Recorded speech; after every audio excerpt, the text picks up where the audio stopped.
Hej og velkommen til elevcoachens eksamenstip nummer 18.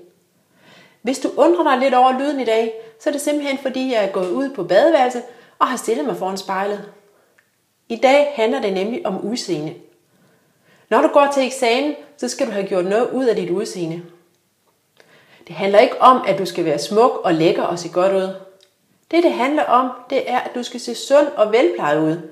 For når du ser sund og velplejet ud, så sender det nogle signaler om, at du tager godt vare på dig selv.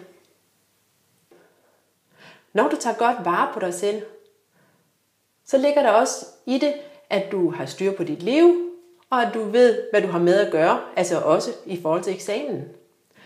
Så du skal have fat i nogle ting til at komme til at se godt ud. Vi starter med ørerne. Sørg for at rense dine ører, så du ikke har ørevoks i ørerne.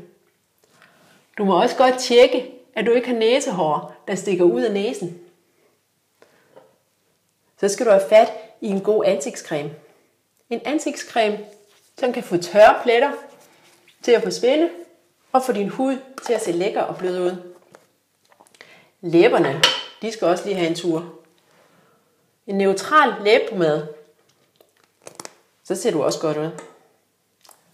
Så kommer vi til lugten, fordi det er også vigtigt, at du lugter godt. Under armene, en god deodorant. Selvfølgelig skal du lige vaskes først. Hvis du har en tendens til at svede meget, så skal du ikke bruge en deodorant, så skal du bruge en antiperspirant, som blokerer for din sved. Noget andet, det er din ånde. Hvis du har dårlig ånde, så kan du gøre noget ved det.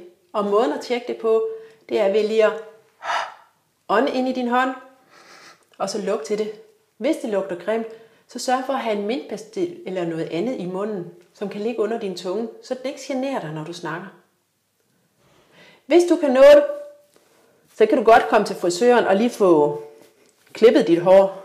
Så i hvert fald for, at det er nyvasket, og det ser velfriseret ud. Så op på dupperne i forhold til dit udseende, når du skal til eksamen. Og så held og lykke med det.